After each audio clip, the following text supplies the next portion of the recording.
The diner was a lively, buzzing haven where dishes clattered, voices blended into a low hum, and the sizzling of breakfast orders filled the air.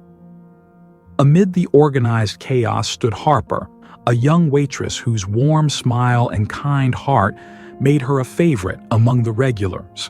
She had an uncanny ability to bring even the most stoic faces to life, and she took pride in offering her best to every customer. But today, something felt off. As Harper passed the window with a tray of steaming pancakes, her gaze caught on something that made her pause. A small golden retriever puppy sat by the curb, looking lost and vulnerable. His fur was matted and muddy, his ribs subtly visible beneath his coat. With wide, pleading eyes, he scanned the people passing by, searching for food or even just a touch of attention. Harper's heart clenched at the sight. The puppy wasn't begging or barking. He simply sat there, watching the plates of food being carried into the diner. A soft whine escaped his throat as he sniffed the air, his hunger palpable. "Poor thing," Harper murmured under her breath, fingers tightening around her tray. She knew stray dogs weren't uncommon, but there was something about this one that struck a chord deep within her. He looked abandoned, yet hopeful. She set the tray down on the counter and turned to her manager, Mr. Connor. "Hey, do you think I could—" "No," he cut her off sharply, barely looking up from his clipboard. "Don't even think about it, Harper. We're not feeding strays." Harper bit her lip, frustration bubbling up inside her. The diner wasted food every single day. What harm could one meal possibly do? Moments later, as she passed by the counter, Harper made a decision. She grabbed a plate of scrambled eggs, bacon, and toast that had been left uneaten by a customer. Wrapping it up quickly, she added a small cup of water and headed outside.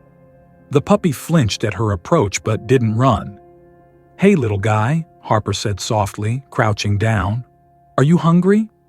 Here, this is for you." The golden retriever tilted his head, curious but cautious. Slowly, he sniffed the food, then devoured it with a hunger that broke Harper's heart. She gently stroked his head, whispering, "You're not alone anymore." What Harper didn't know was that her act of kindness was being watched, and her life was about to change in ways she couldn't imagine.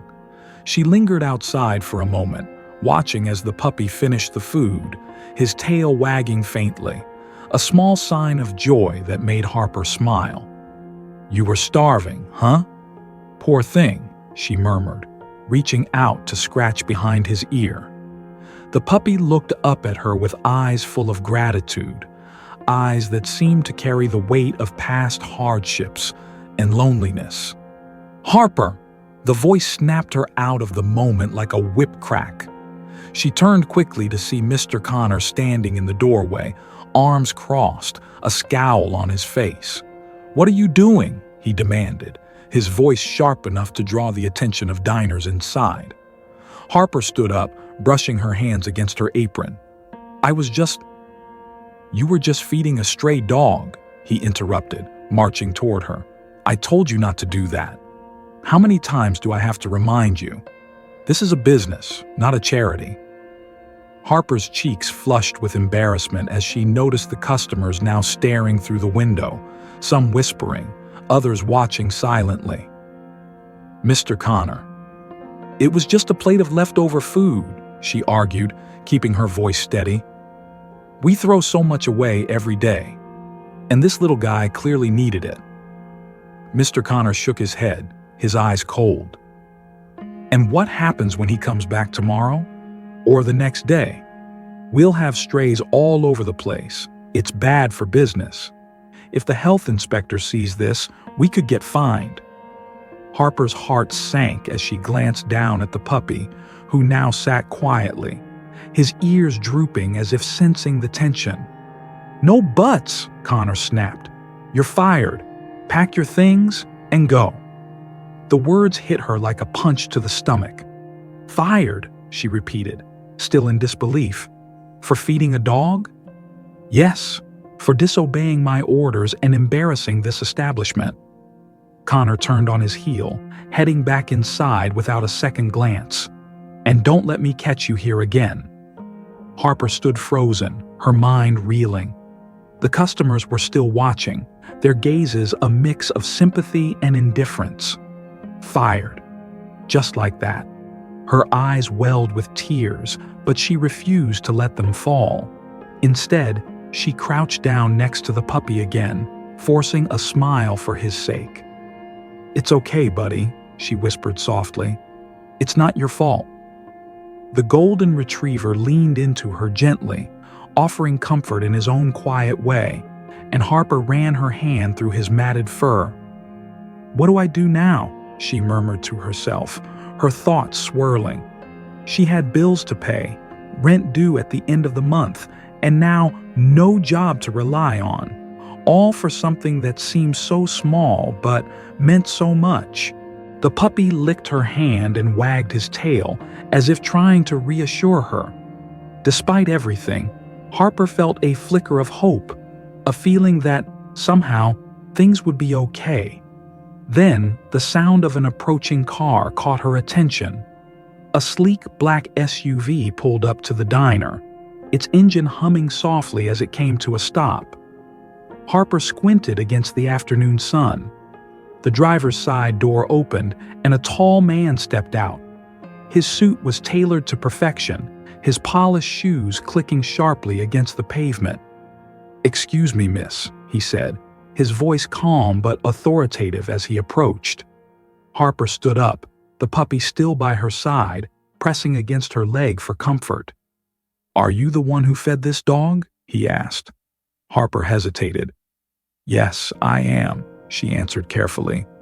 The man studied her for a moment, his sharp gaze softening when it landed on the puppy at her feet. To her surprise, he smiled. "I've been looking for this dog." Harper blinked. "You have?" "Yes," the man nodded. "This little one's been missing for days. He belongs to someone very important to me." The puppy tilted his head, looking up at the man as if trying to recognize him. Then, to Harper's amazement, the man crouched down and extended his hand. "Come here, boy," he said softly. The golden retriever hesitated, glancing between Harper and the man. After a moment, he took a few cautious steps forward, sniffing the man's hand before nuzzling it gently. The man's smile widened. "There you are," he said, scratching behind the dog's ear. "I've been so worried about you." Harper couldn't help but feel a pang of sadness.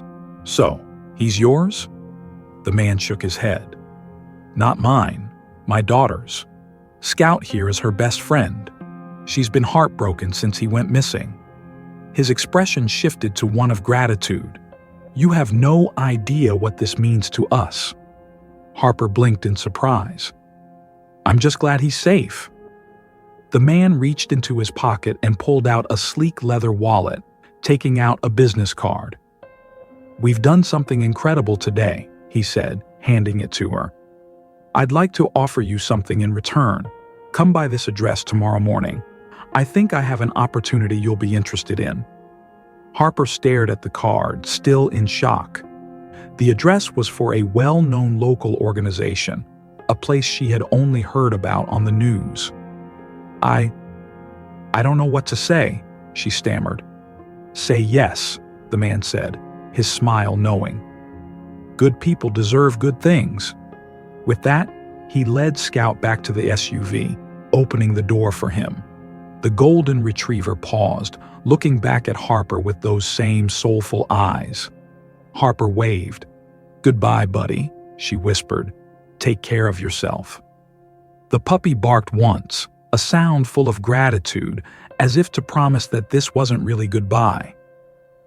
As the SUV drove off, Harper stood there for a long moment, holding the business card in her hand. Fired or not, she couldn't shake the feeling that something incredible had just begun. "Good morning. How can I help you?" Yes, I'm Harper. I was invited here by..." Before she could finish her sentence, A voice rang out from across the room. "Ah, Harper, you came." Harper turned, seeing the man from yesterday, now dressed casually but still radiating a calm authority. A warm smile spread across his face as he approached her. "I'm glad you made it," he said, his voice genuinely welcoming.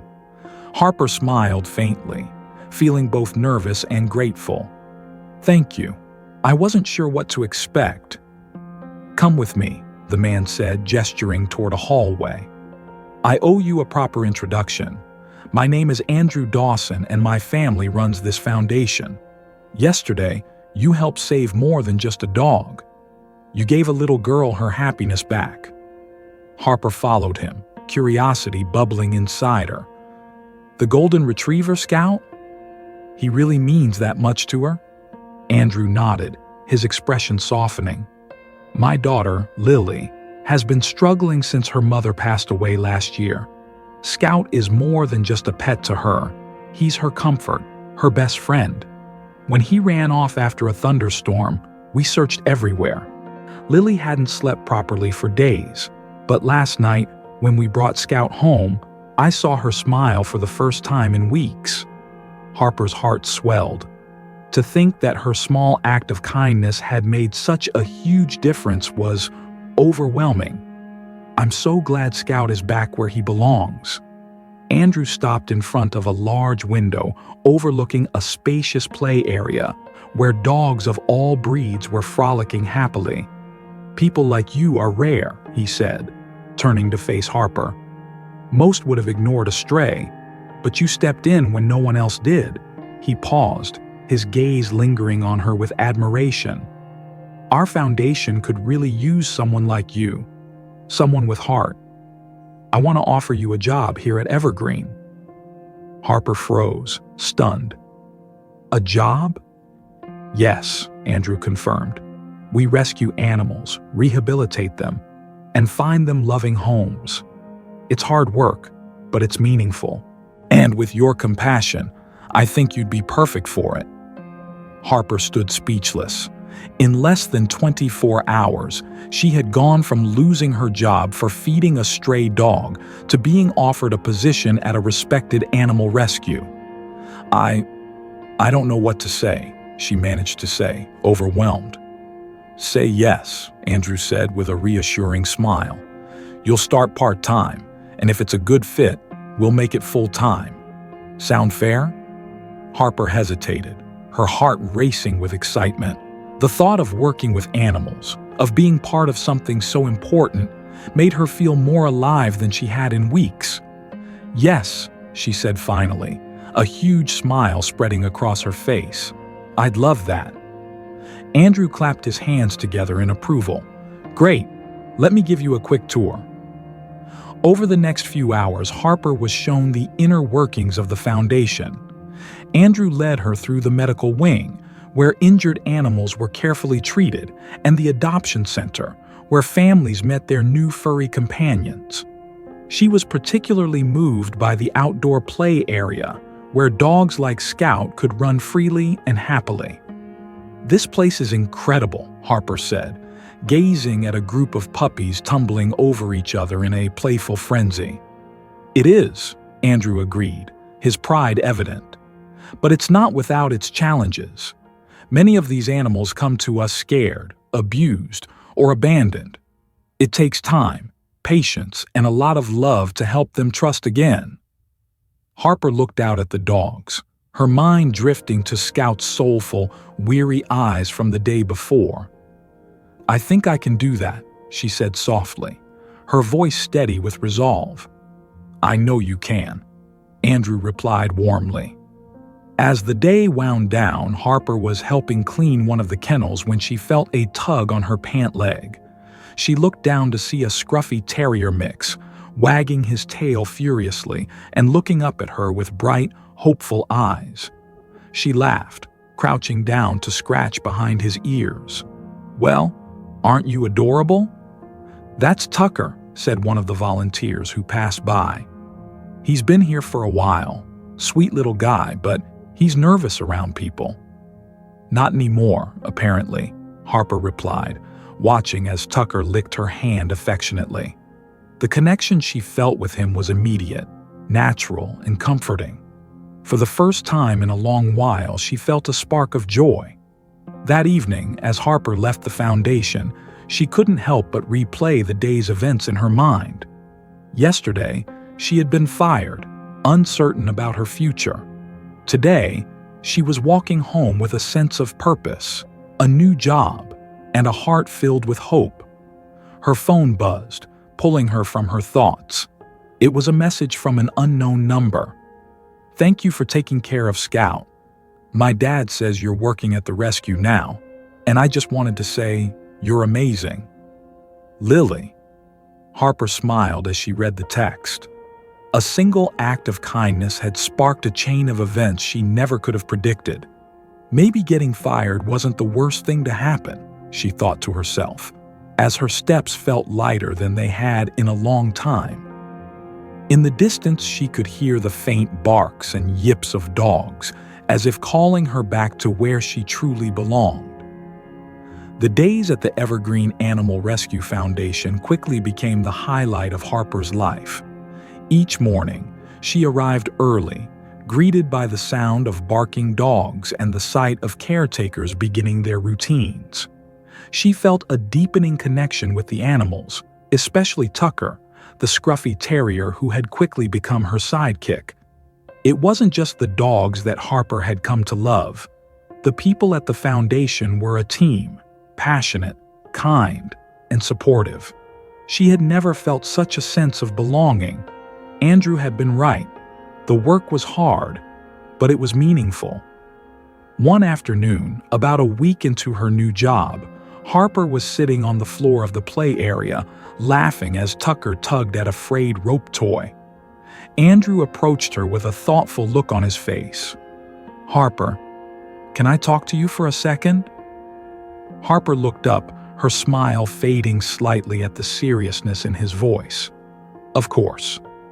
Andrew motioned for her to follow him, and they entered his office. The walls were decorated with photos of happy adopted pets and heartwarming stories of rehabilitated animals, each one a testament to the foundation's hard work. Andrew sat behind his desk and gestured for Harper to take a seat. "I wanted to check in with you," he began, his tone gentle. "You've been doing incredible work here, Harper. The way you connect with the animals, it's something special." Harper's face flushed with pride. "Thank you. I've never felt more at home." Andrew smiled faintly, but there was hesitation in his voice as he continued. "There's something I need to share with you, something about your old boss." Harper froze. "Mr. Grady?" "Yes," Andrew said, leaning forward. "It's come to my attention that what happened at the diner, your firing, may not have been about the food you gave to Scout." Harper blinked, confusion clouding her features. "What do you mean?" Andrew sighed. "Someone anonymously reported Mr. Grady to animal control a few months ago. Apparently, he'd been mistreating animals, strays that wandered too close to his diner. The report claimed he'd been scaring them off aggressively or worse, hurting them." Harper felt her stomach drop. "You're saying he's been hurting them?" Andrew nodded grimly. "The investigation didn't go very far at the time because there wasn't enough evidence, but your story caught my attention. I started digging, and it seems like you feeding Scout was the final straw for Mr. Grady.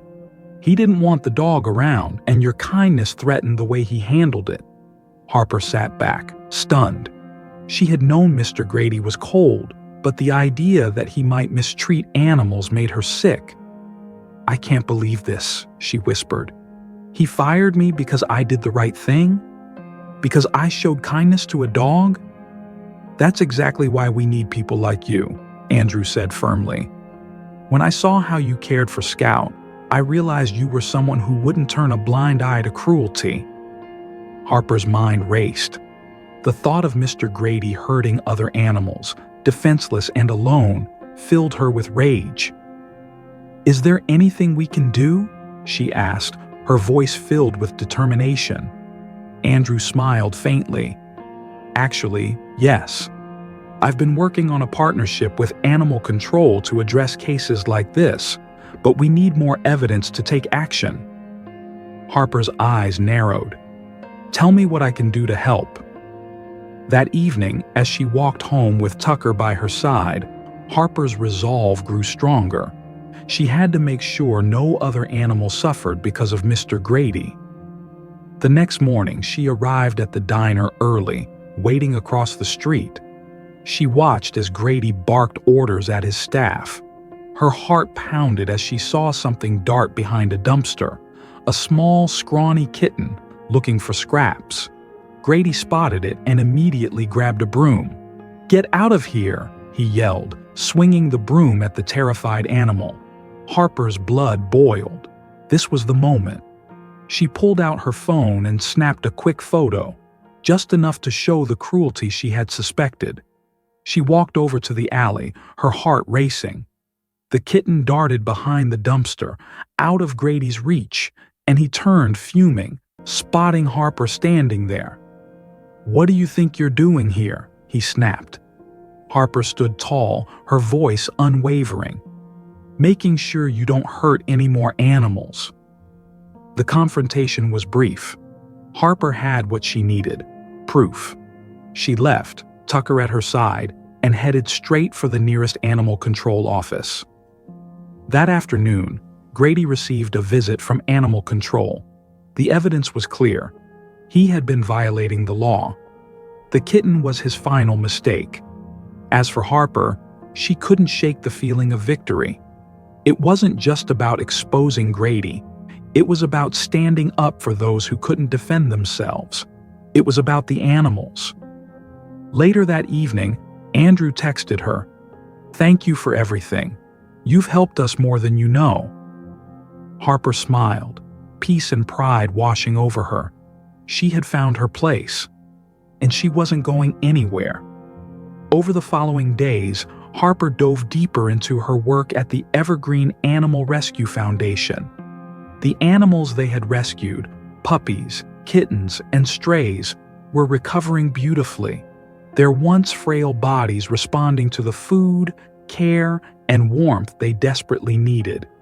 Among them, the trembling puppy she had found in the weeds, now named Scout, quickly became the center of Harper's attention. He was small, shy, and still skittish around sudden noises. But whenever Harper approached, his tail would wag, and he would inch closer, learning to trust humans again. But as Harper bonded with Scout and the other animals, the shadow of Mr. Grady continued to loom larger. News of his harsh treatment of animals was spreading throughout the community.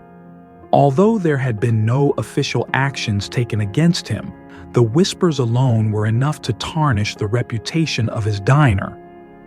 Customers began to dwindle, and Grady's frustration grew more and more apparent. One afternoon, as Harper sat in Andrew's office, reviewing adoption applications, the phone rang sharply. Andrew answered it immediately, his expression tightening as he listened. "Evergreen Foundation," Andrew spoke. "Andrew speaking?" "Yes, this is our organization. What do you mean trespassing?" Harper's heart dropped at the sound of the growling voice on the other end. "I don't know what you're talking about," Mr. Grady's voice echoed. "We operate within the law, and any footage—" The voice interrupted him, growing louder. Harper could almost picture Grady's face, red with anger, jaw clenched, eyes cold as stone. Andrew straightened in his chair, clearly struggling to maintain his composure. "If you believe you have a claim, I suggest you take it up with animal control. Good day, Mr. Grady." The next morning, Harper arrived at the shelter early, eager to distract herself by spending time with Scout and the other animals. As she stepped through the front doors, her stomach dropped in horror. The shelter's walls had been vandalized. Thick streaks of black spray paint marred the entrance, with angry words scrawled across the brick. "Leave our town alone." Harper's heart raced as she fumbled for her phone to call Andrew. Within minutes, he arrived alongside a few volunteers, all of them staring in disbelief at the graffiti. Andrew clenched his fists.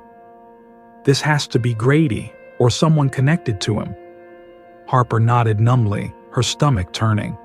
"What do we do now?" "We clean it up," Andrew replied firmly. "And we don't let this stop us, Harper. This is what happens when you fight for something that matters. People who are in the wrong will fight back."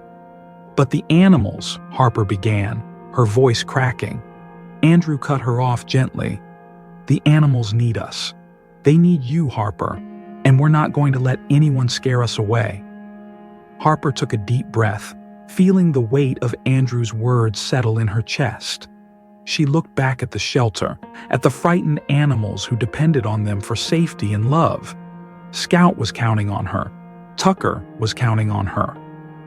With new resolve, Harper nodded. "Let's clean up." As the team began scrubbing away the graffiti, Harper caught sight of Scout watching her through the window of his kennel. His tiny tail wagged faintly, as if cheering her on. "We're not giving up," Harper whispered to him, more to herself than anyone else. "Not on you. Not on any of you." Over the following week, Harper and the team worked tirelessly to restore the shelter's image, both literally and figuratively. The graffiti was cleaned, the security cameras were installed, and extra volunteers joined in to help care for the animals. Though the incident had shaken everyone, it had also sparked a wave of community support. People who had heard about the vandalism began showing up with donations of food, blankets, and supplies. Local news outlets covered the story, casting a spotlight on the shelter's mission and the struggles they faced. "Looks like we're getting through to people," Andrew said one afternoon, standing next to Harper as they sorted donations. "Sometimes it takes a crisis to wake people up," Harper smiled faintly, though her mind was elsewhere. Since the incident, she had been glancing over her shoulder more often, walking Tucker a little closer and worrying about what Grady might try next. He hadn't made another move, but she knew his silence didn't mean he was done. It was during one of these moments, standing in Scout's kennel, watching the puppy nuzzle a new blanket, that Harper's phone buzzed with an unexpected message. Her heart skipped a beat. She stared at the screen, her thumb hovering over the reply button. After a moment's hesitation, she locked the phone. Taking a deep breath, she glanced down at Scout, who peered up at her with innocent brown eyes. "It's okay, Scout," she whispered, though her voice trembled slightly. "We're safe here." But were they? Later that evening, Andrew called an emergency team meeting to address the rising tension. Harper sat in the circle of chairs alongside other volunteers, her nerves frayed as she waited for him to speak. "All right, everyone," Andrew began, his tone calm but serious. "I won't sugarcoat this. What we're doing here is making waves, and some people don't like it. We've all heard the rumors about Grady and his treatment of animals. What we're seeing now is his way of fighting back, trying to scare us off, but we haven't done anything wrong." One of the volunteers chimed in, her voice laced with frustration. "That's exactly why we can't back down." Andrew said firmly, "If we stop now, we're letting him win." The animals, Scout, Tucker, all of them, they don't have anyone else.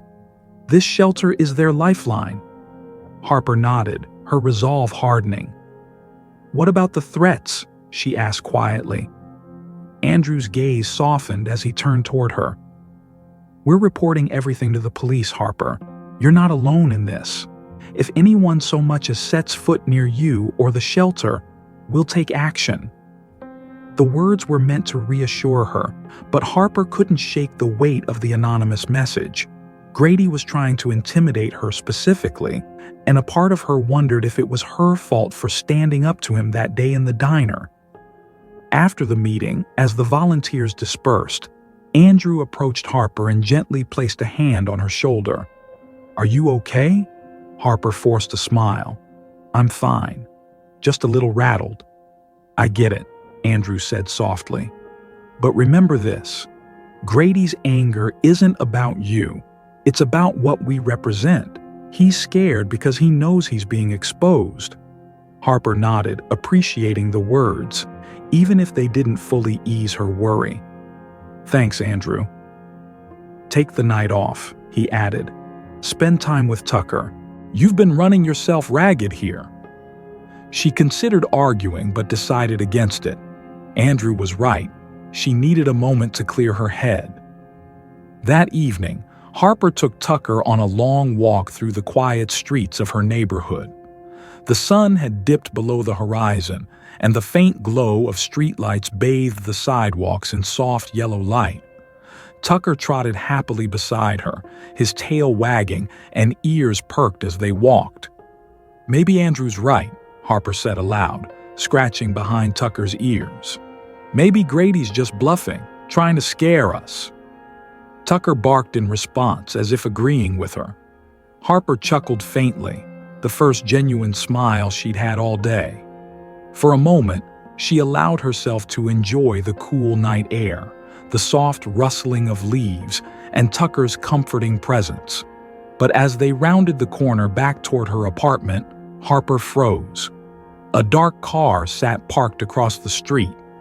Its engine was off, but she could see the faint glow of someone sitting in the driver's seat. Her heart began to pound. "Come on, Tucker," she whispered, gripping the leash tightly. She quickened her pace, her eyes darting back toward the car as she crossed the street. The figure didn't move, but Harper could feel the weight of their gaze following her. When she reached her apartment door, her hands trembled as she unlocked it. Tucker barked once, standing alert as if sensing her unease. "Inside, buddy," she whispered, pulling him through the door and locking it behind her. Through the peephole, she watched the car for several minutes. Finally, the engine rumbled to life, and it pulled away into the night. Harper slumped against the door, her breath shaky. "It's fine," she whispered more to herself than anyone else. "It's fine. They're just trying to scare me." Tucker sat beside her, resting his head on her knee. She stroked his fur, her thoughts racing. Grady's threats were no longer idle words. He was watching her, and he wanted her to know it. But as Harper looked down at Tucker and thought of Scout and all the other animals depending on her, a spark of defiance flickered in her chest. "You're not going to win, Grady," she murmured. "I promise you that."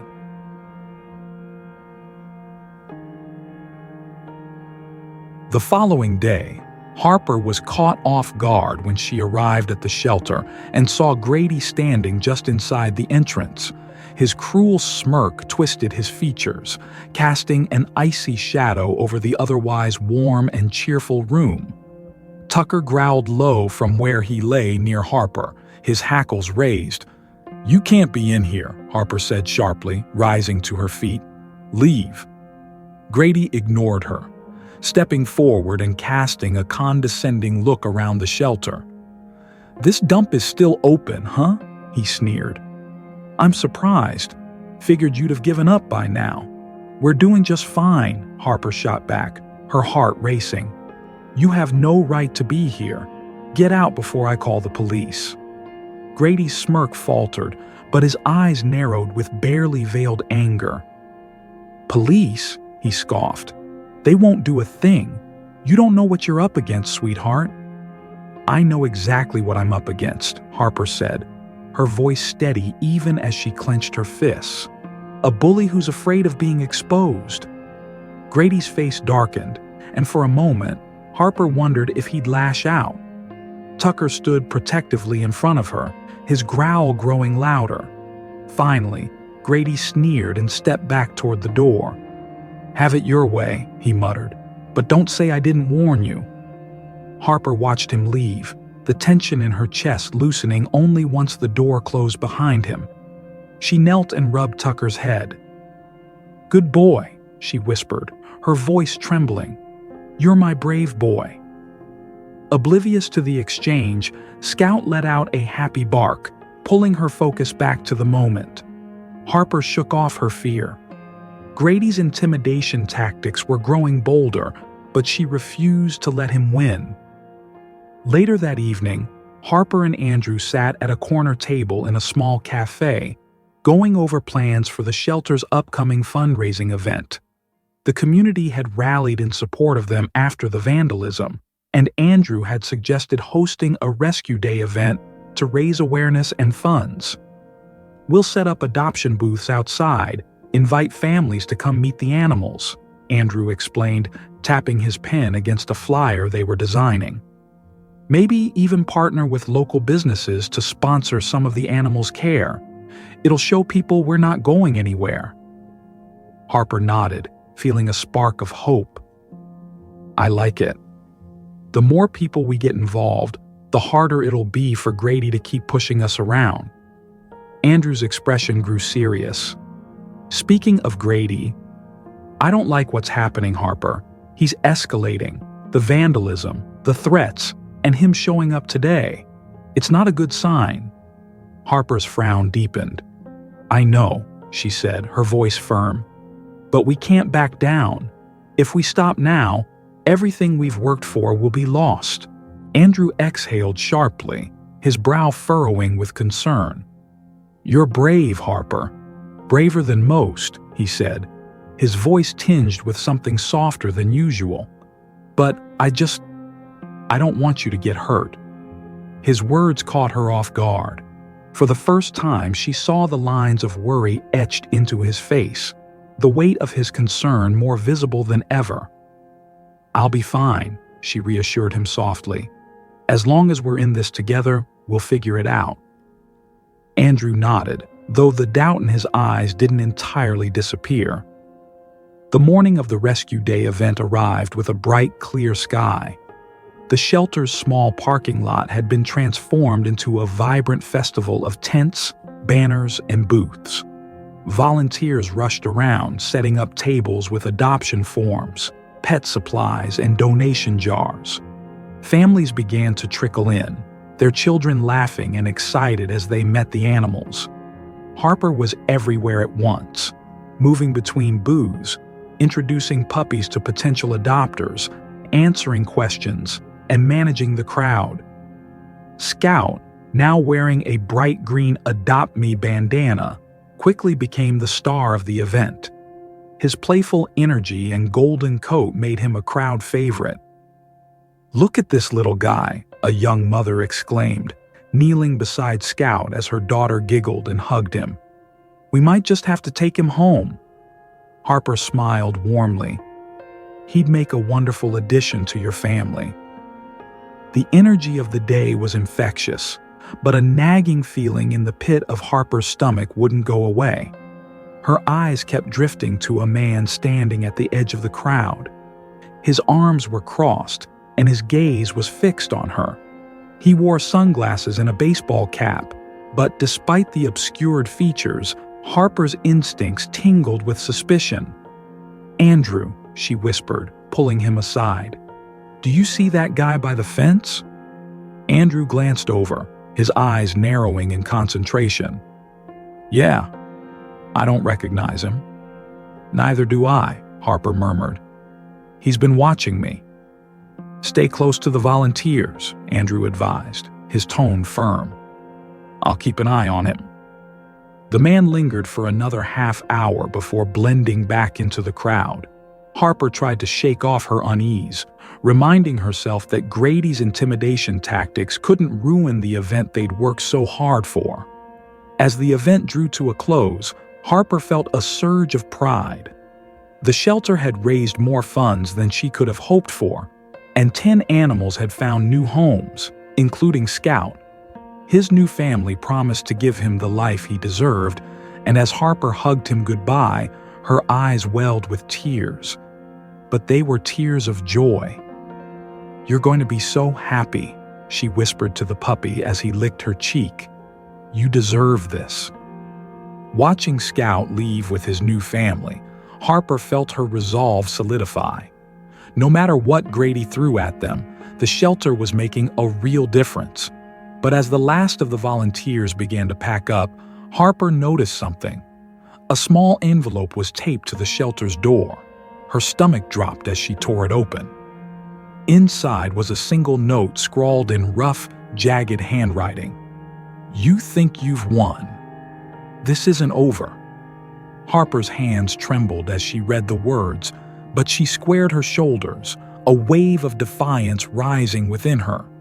Grady's threats were becoming more direct, more dangerous, but Harper wouldn't let fear stop her. The days following the Rescue Day event were bittersweet. Scout was thriving in his new home. His adoptive family had sent Harper pictures of him running happily through their yard. But the note left on the shelter door weighed heavily on her mind. Grady's threats were escalating, and as much as she wanted to ignore it, she couldn't deny that the danger was real. Late one evening, as Harper sat in the shelter's small office sorting through adoption paperwork, Andrew knocked softly on the doorframe, holding a steaming cup of tea in his hand. "Thought you could use this," he said, offering her the mug with a warm smile. "Thanks," Harper replied, offering a faint smile in return. She leaned back in her chair and sighed. "We should be celebrating. The event was a huge success." Andrew pulled a chair over and sat across from her, but his expression remained serious. "Yeah, but you've got that look again. Like something's bothering you." Harper hesitated for a moment, then decided to open up. "It's Grady. The note. Everything he's doing. I feel like I'm walking on eggshells, waiting for him to make his next move." Andrew's eyes darkened, his jaw tightening. "He's a coward, Harper. He's trying to scare you because he knows he can't win any other way." "But what if he escalates again?" Harper's voice faltered as she voiced her deepest fear. "What if it's not just notes or threats next time? What if he tries to hurt the animals?" She trailed off, unable to finish the thought. Andrew leaned forward, his voice low but unwavering. "Then we'll stop him. We've already reported everything to the police, but it's time we take matters into our own hands." Harper raised an eyebrow, unsure. "What do you mean?" "Expose him," Andrew said firmly. "We've talked about his shady operation before, but we've never had solid proof. If we dig deeper and bring his actions to light, we can finally put an end to this." Harper bit her lip, torn. "You think we'll find something?" Andrew's eyes were filled with determination. "I'd bet on it. People like Grady always slip up eventually." The idea lingered in the air, heavy and dangerous. Harper knew exposing Grady would only increase the target on her back, but the truth was undeniable. She couldn't let him keep operating unchecked. "All right," she said finally, "let's do it, but we have to be smart about this." Over the following days, Harper and Andrew worked behind the scenes, gathering information on Grady and his business. They started small, talking to other shelters, rescue groups, and local pet owners. Stories began to surface: suspicious injuries, sick animals sold under false pretenses, and payments that vanished without a trace. One evening, while researching online, Harper stumbled upon a private forum where local animal rescue advocates shared warnings about unethical breeders. There, buried in a long thread, she found a name she recognized: Grady's Kennels. The posts were damning. One described a litter of puppies sold with severe illnesses. Another recounted how a customer had discovered that the rescued dogs they had bought were actually stolen pets. Harper's stomach churned as she read, her mind racing with the implications.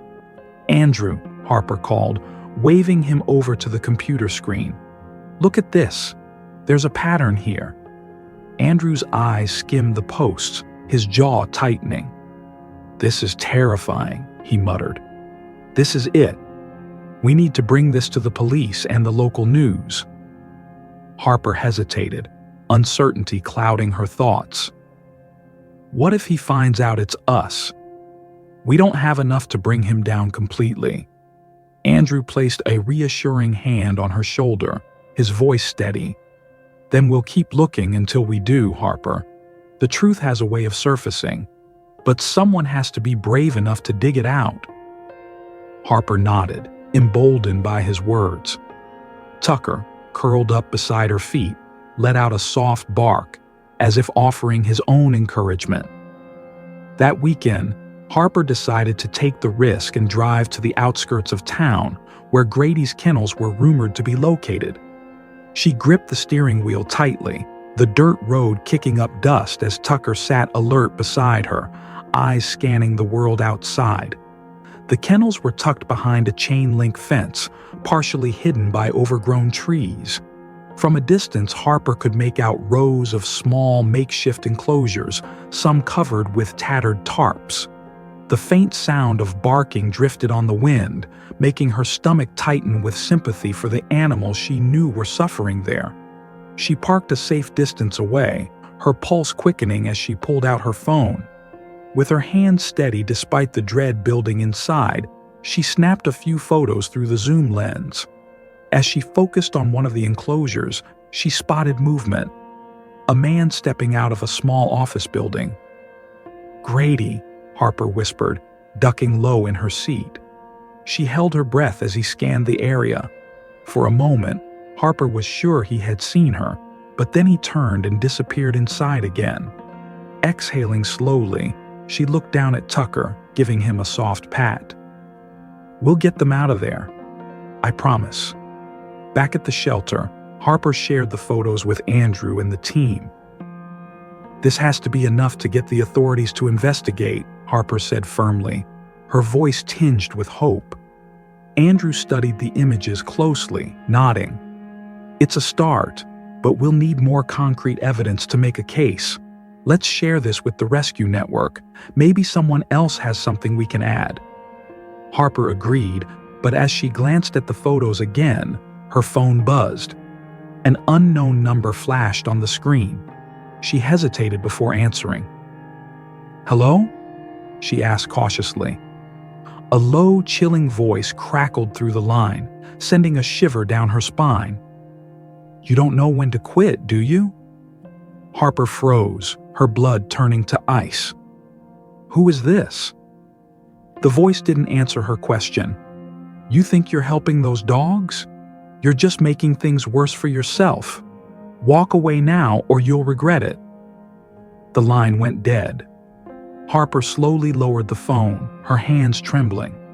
Andrew, noticing her pale face, stepped closer. "Who was it?" he asked, his voice tight with concern. "Grady," she whispered, her throat dry. "Or one of his people." Andrew's expression darkened, fury replacing concern. "That's it. We're going to the police tonight. He's crossed the line." Harper gazed out at the shelter, where Tucker and the other dogs lay peacefully, oblivious to the storm that was gathering. "We can't let him get away with this, Andrew. We have to stop him. For them." Andrew nodded, determination in his eyes. "And we will. Together." The shelter felt unusually still that evening, a heavy silence hanging in the air after the phone call. Harper sat at her desk, staring at the photos she'd taken of Grady's kennels, her mind spinning with worst-case scenarios. What if Grady acted on his threats? What if he hurt the animals or tried to sabotage their shelter? Andrew entered the room carrying 2 cups of coffee. "You need this," he said softly, placing one of the cups in front of her. "You look like you haven't blinked in an hour." Harper forced a weak smile. "I just keep thinking, Andrew. What if we're not doing enough? What if we can't stop him in time?" Andrew sat down across from her, his expression serious but calm. "We're doing everything we can, Harper. We've got the police involved, we've got photos, and more people are talking about Grady's operation. We're not alone in this." Harper nodded, but the unease gnawing at her wouldn't fade. Tucker, sensing her anxiety, padded over to her and rested his head on her lap. She stroked his soft fur, grateful for his quiet comfort. "It's just," he sounded so confident, Andrew, like he knows something we don't. Andrew's jaw tightened, determination hardening his features. "Then let's stay a step ahead of him." That night, sleep eluded Harper. She tossed and turned, Grady's warning echoing in her mind. Finally, around midnight, she sat up, exhaling a long sigh. Tucker, who had been curled at the foot of the bed, perked up and gave her a sleepy bark. "All right, buddy," Harper whispered. "Let's get ready for whatever comes next." She slipped on a jacket and motioned for Tucker to follow her. "Let's take a walk." The night air was crisp as they stepped outside, the shelter grounds bathed in the faint glow of the moon. Harper pulled her scarf tighter around her neck, hoping the walk would calm her restless thoughts. As they passed the storage shed, Tucker suddenly froze, his ears pricking up. He let out a low growl, his body tense. "What is it, boy?" Harper whispered, her heart pounding. She followed Tucker's gaze and noticed something in the shadows near the back fence. Movement. Someone was out there. Her breath caught as she squinted into the darkness. A figure. Someone was standing there. "Hey!" Harper called, her voice sharper than she intended. The figure turned toward her for a brief moment, their face hidden by the night, before they bolted, disappearing into the nearby woods. "Tucker, stay," Harper commanded, as the dog barked furiously, straining at his leash. Harper's hands trembled as she fumbled for her phone, dialing Andrew's number with urgency. "Andrew," she said as soon as he picked up. "Someone's on the property. They ran off toward the woods." "Stay where you are. I'm on my way," Andrew replied, his voice sharp with alarm. Harper stayed frozen, her eyes darting toward the shadows. Her heart hammered in her chest as a terrifying thought crept in. Grady wasn't bluffing. He's here. Minutes later, Andrew arrived, flashlight in hand, his expression grim. "What happened?" he asked, breathless. Harper quickly explained, pointing toward the spot where she'd seen the intruder. Andrew swept the flashlight across the area, but the person was long gone. His eyes narrowed as he examined the fence, and then he paused, his brow furrowing. "Harper," he said gravely, pointing to a section of the fence. "It's been cut." Her stomach dropped. "Oh no, they're trying to get in." Andrew's voice tightened with frustration. "We need to lock everything down, double-check the dogs, the locks, everything." Together, they rushed back to the shelter. Andrew checked the perimeter, flashlight sweeping across the property, while Harper inspected each kennel, counting the dogs and ensuring every door was secure. Tucker stayed close, his growls low and protective. Finally, after what felt like hours, Andrew returned. "No one's here now, but we need to call the police again. This wasn't just a scare. He's testing us." Harper nodded, her hand shaking slightly as she stroked Tucker. "And what happens if we fail that test?" Andrew crouched beside her, his expression fierce. "We won't. We're stronger than him, Harper, and we've got something he doesn't. People who care about what's right." The police arrived shortly after, inspecting the damaged fence and taking Harper's statement. An officer reassured her that they would patrol the area for the next few nights, but the encounter had shaken her deeply. As the officers drove away, Andrew turned to her. "You should get some sleep," he said. Harper shook her head. "I can't. I won't leave the shelter tonight." "Then neither will I," Andrew said firmly. Together, they set up makeshift cots in the shelter's office. Tucker curled up between them, his presence a steadfast guardian in the dark. As Harper lay there, staring at the ceiling, her resolve solidified. Grady had tried to intimidate her, to make her feel powerless, but he had underestimated her.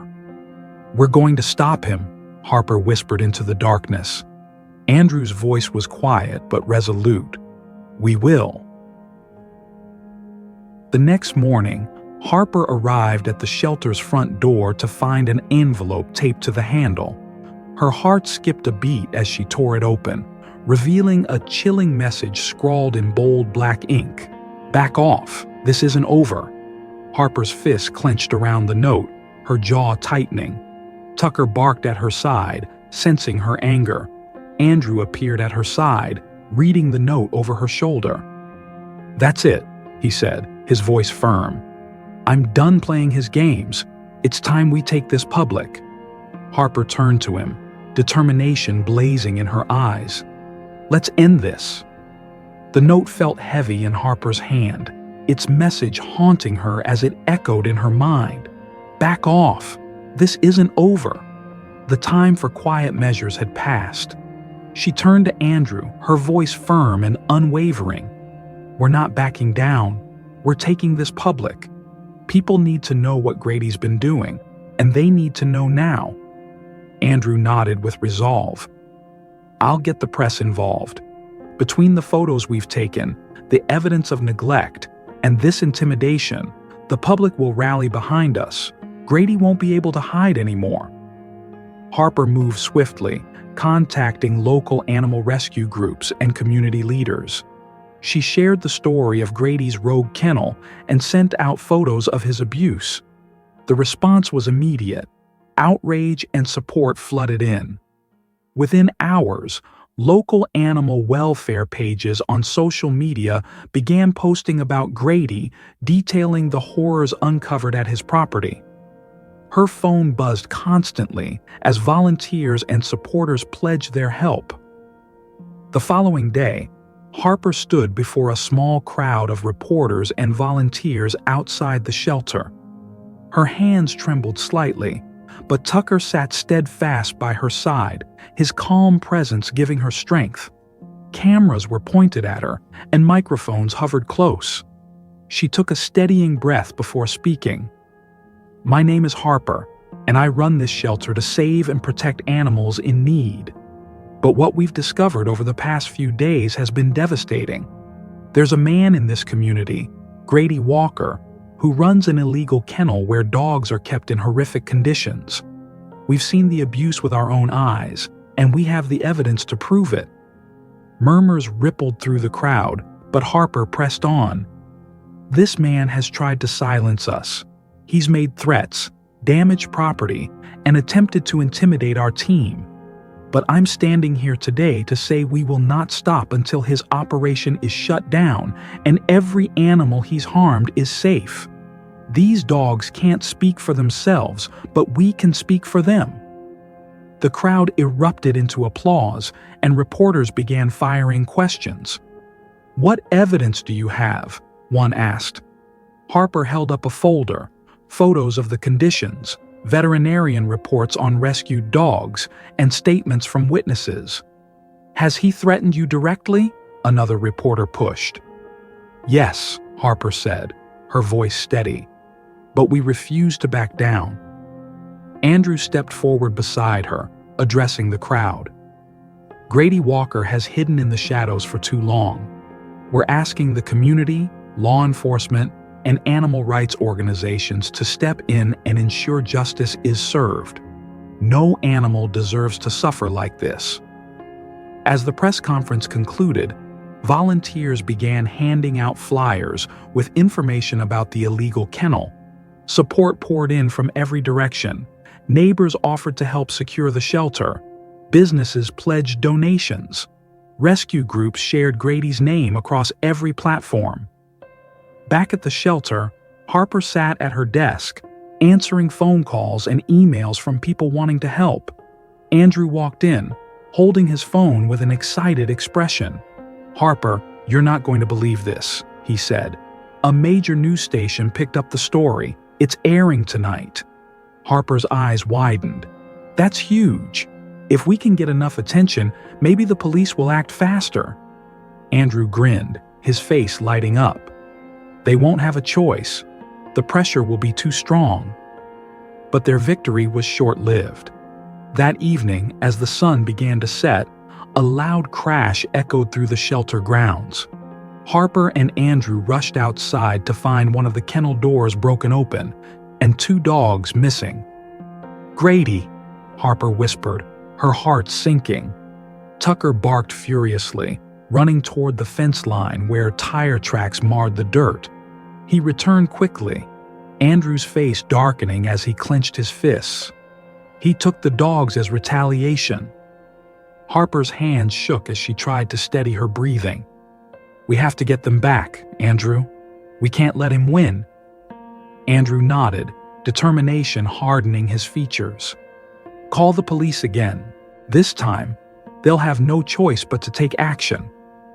Harper dialed the emergency line, her voice sharp and urgent as she reported the break-in and theft.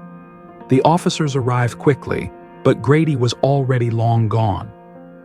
"Do you have proof that he's behind this?" one officer asked. "He's the only one who would do this," Harper snapped, her anger simmering just beneath the surface. The officer sighed, jotting down notes. "We'll start a search, but you should also tighten security here. He's clearly escalating."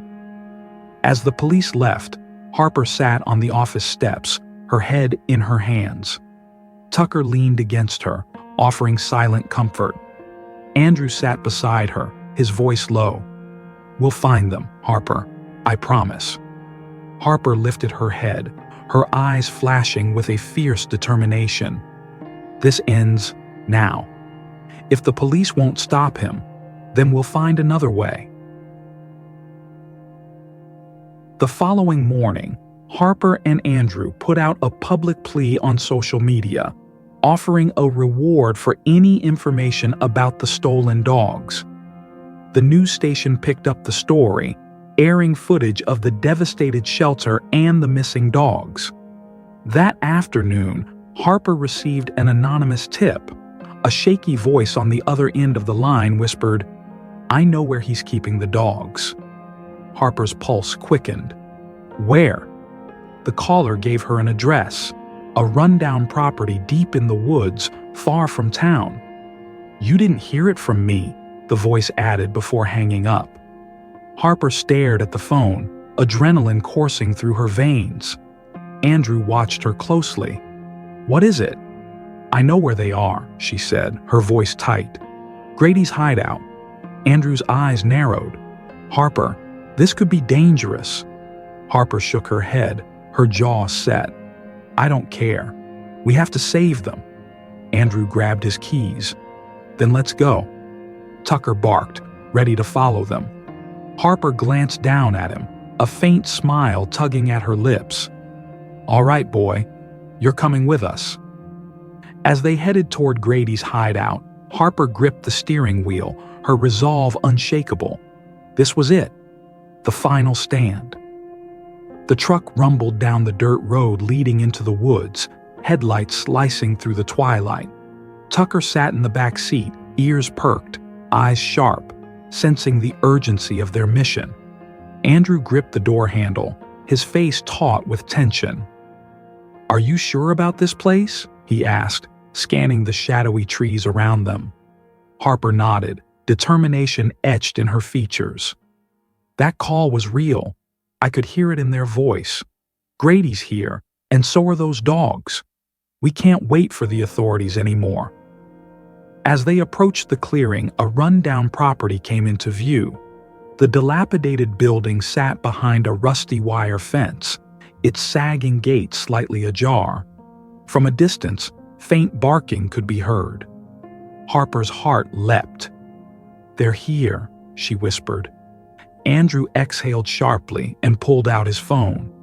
"I'll call the police again and let them know where we are."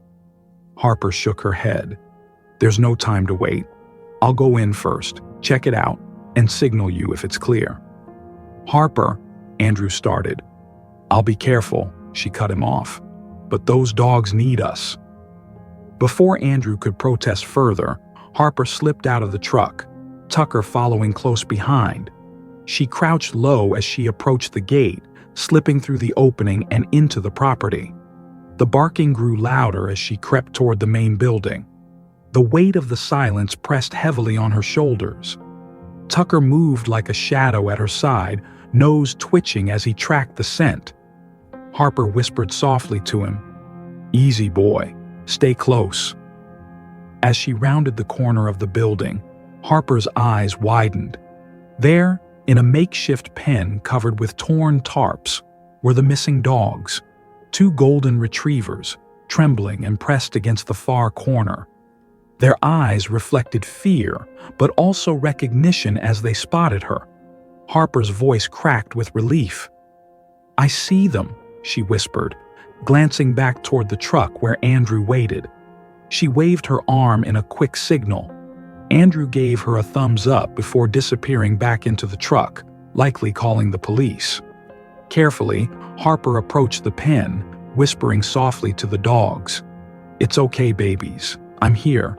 We're going to get you out of this."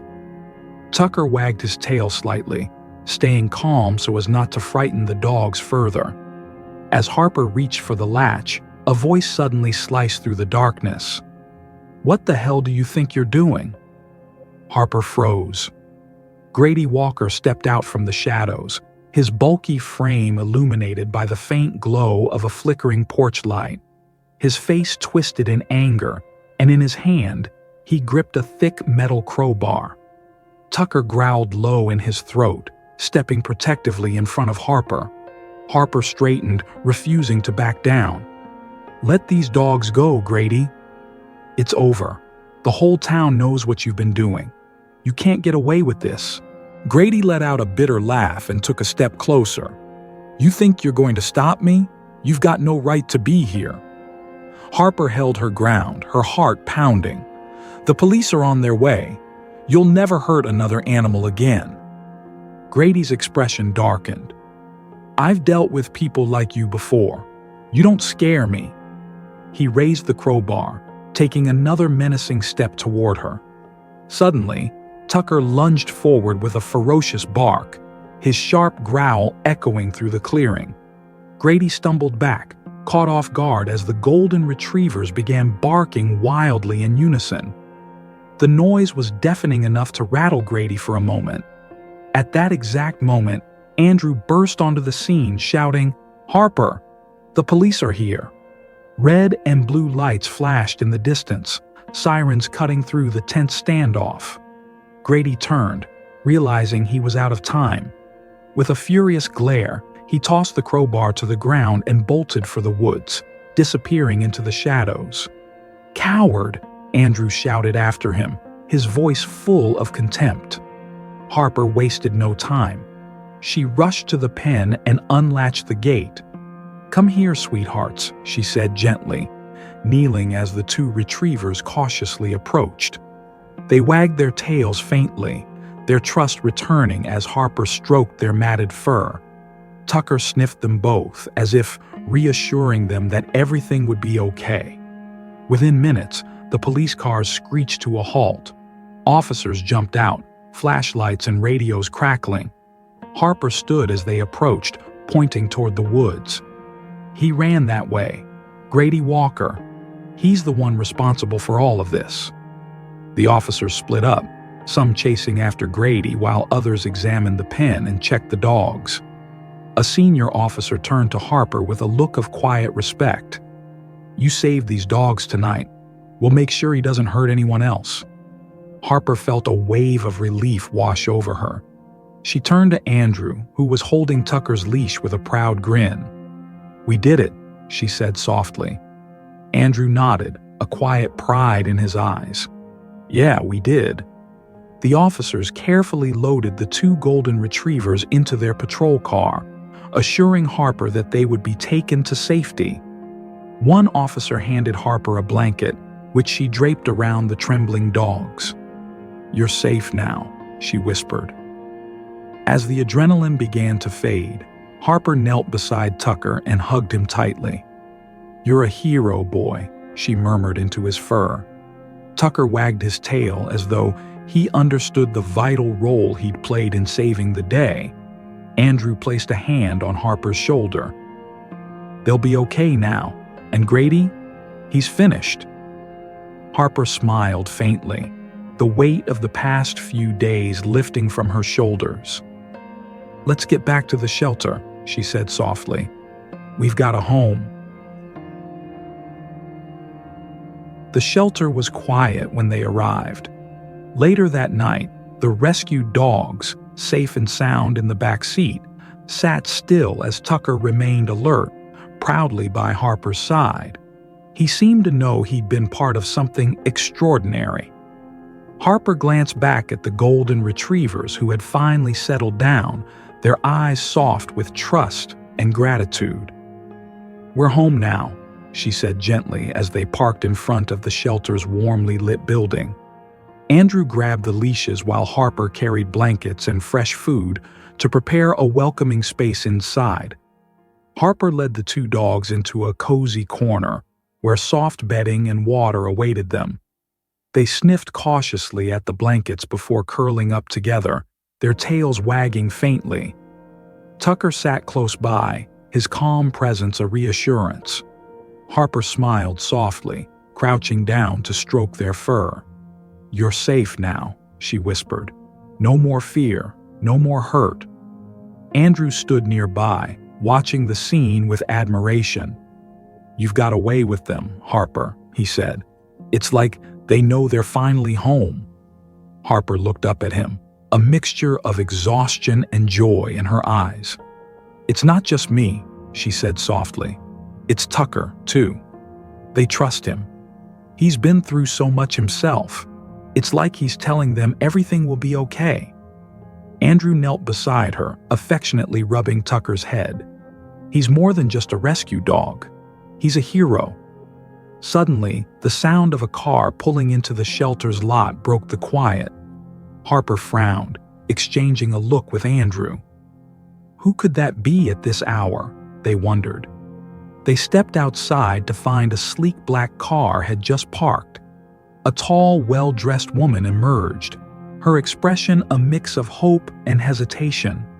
Harper and Andrew exchanged puzzled glances as the woman walked toward them. "Are you Harper?" the woman asked, her voice soft but confident. Harper nodded, brushing her hair back. "Yes. Can I help you?" The woman smiled faintly, her eyes misting with tears as she reached into her purse and pulled out a photograph. "I believe these dogs are mine," she said, holding the photo out for Harper to see. Harper stared at the picture in disbelief. It showed the two golden retrievers, healthy and happy, playing in a sunlit backyard. "You know them?" Harper whispered. The woman nodded. "Their names are Bailey and Riley. They're my babies. They went missing weeks ago, and I've been searching for them ever since. Someone broke into my property and took them. I never thought I'd see them again." Harper's chest tightened as relief flooded through her. "They're here," she said, her voice trembling. "Safe and sound." The woman's composure broke, and she let out a sob of gratitude. "Thank you," she whispered, her voice shaking. "Thank you for saving them." Harper guided her inside, where Bailey and Riley perked up immediately upon seeing their owner. The golden retrievers barked happily, their tails wagging furiously as they leaped toward her. The woman knelt to embrace them, tears streaming down her face as she murmured their names. "They missed you," Harper said softly, a lump forming in her throat. The woman looked up at Harper, her eyes filled with gratitude. "I don't know how I can ever thank you for this. You didn't just save them. You saved me too." Harper smiled, wiping away a tear. "They're home now, and that's all that matters." Andrew stood nearby, his arms crossed, wearing a proud smile. "You've given them a second chance, Harper. That's something no one can take away." The woman turned to Harper, pulling a business card from her purse. "I run an organization that helps rescue and rehabilitate abused animals," she explained. "We've been looking for people like you, people who put animals first, no matter what. If you're interested, I'd love to partner with you and help your shelter grow." Harper blinked in surprise. "Are you serious?" Absolutely, the woman said firmly. The world needs more shelters like yours. Harper exchanged a glance with Andrew, who grinned and gave her a thumbs up. This is exactly what we've been working toward, he said. It's finally happening. The woman knelt once more to hug Bailey and Riley before preparing to leave. Thank you again, she said, standing, for how you saved their lives. Harper watched her drive away, a peaceful feeling settling over her. Turning to Andrew and Tucker, she exhaled deeply. We did it, she said. They're safe, and we finally made a difference. Andrew grinned. This is just the beginning, Harper. Your shelter's about to change everything. Harper knelt beside Tucker, wrapping her arms around him. And we couldn't have done it without you, boy. You're a real hero. Tucker licked her face, his tail wagging as if he understood every word. That night, as Harper and Andrew closed the shelter, Harper looked back at the sleeping golden retrievers and the life they had saved. The shelter, though small, had become a place of healing, not just for the animals, but for everyone who walked through its doors. Ready for the next challenge? Andrew teased as they locked up. Harper smiled. Always. Tucker barked softly, walking at her side as they headed home. And in that quiet, star-filled night, Harper knew she had found her purpose. A life dedicated to saving those who couldn't save themselves. If this story touched your heart, don't forget to like, share, and subscribe to our channel. Join us for more inspiring tales of compassion, courage, and second chances. And remember, every small act of kindness can change a life. See you in the next story.